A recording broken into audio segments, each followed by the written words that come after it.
9/2025 வெள்ளிக்கிழமை சரியான ராககால பூஜையில் இந்த உலகத்தில் வாழும் நல்ல ஆன்மீக பக்தர்கள், சிவ பக்தர்கள், பெருமாள் பக்தர்கள், சக்தி பக்தர்கள், சக்தியின் பெரிய அவதாரம் பத்ரகாளியம்மன் பக்தர்கள், கணபதி பக்தர்கள், முருகன் பக்தர்கள், இந்த உலகத்தில் வாழும் பக்தர்கள் என்னுடைய இந்த ராககால பூஜையை Instagram live, Facebook live, YouTube இதில் பார்த்து கொண்டிருக்கிற மில்லியன் பீப்புள் அவர்கள் வேண்டுகோளை ஏற்று சில பேர் 11, 50, 25 இப்படி பல பேர் உதவி செய்திருக்காங்க. அவர்கள் பேர்ல இப்போ நான் ஒரு புதுமையா அவங்க குடும்பம் விருத்தி ஆவதற்கும் நினைச்ச காரியம் வெற்றி ஆவதற்காக சிறப்பு பூஜையை எலுமிச்சம்பழத்தால் அர்ச்சனை பண்றேன். நித்யேஷ் குடும்பத்திற்காக சமர்ப்பணம்,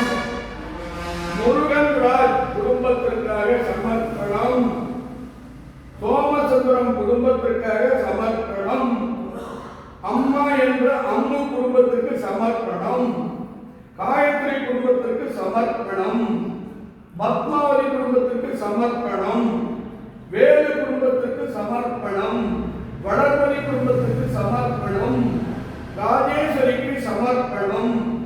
ராஜேஸ்வரி விஸ்வநாதனுக்கு சமர்ப்பணம், மலருக்கு சமர்ப்பணம், தாமரை நித்யேஷ் குடும்பத்திற்கு சமர்ப்பணம், அருள்துறை பிரான்ஸ்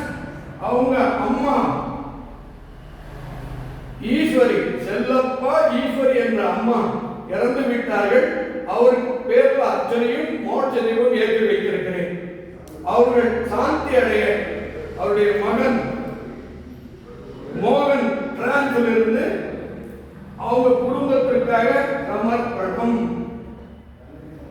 தசரதன் குடும்பத்திற்கு சமர்ப்பணம், சிவம் குடும்பத்திற்கு சமர்ப்பணம்,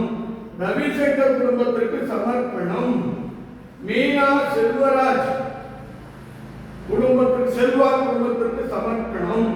முத்துசாமி குடும்பத்திற்கு சமர்ப்பணம், வெங்கடாச்சலபதி குடும்பத்திற்கு சமர்ப்பணம், சத்யவாணி குடும்பத்திற்கு சமர்ப்பணம், லட்சுமி சுந்தருக்கு சமர்ப்பணம்,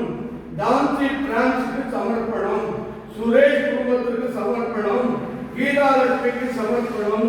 தாமரை என்ற அருப்புக்கோட்டை அவங்க குடும்பத்தார் பிள்ளைகளுக்கு சமர்ப்பணம், அவரோடு வந்திருக்கிற அம்மையாருக்கு சமர்ப்பணம், வளர்பதிக்கு சமர்ப்பணம், மோகன்ராஜுக்கு சமர்ப்பணம், சாரதாஸ் குடும்பத்திற்கு சமர்ப்பணம். இதில் ஏதேனும் பேர்கள் விட்டிருந்தால் அத்தனை குடும்பத்திற்கும் சமர்ப்பணம் செய்து இப்பொழுது அவங்க குடும்பத்திற்காகவும் இங்கு வந்திருக்கிற பக்தர்களுக்காகவும் அம்மன் அருளை பெறுவோமாக.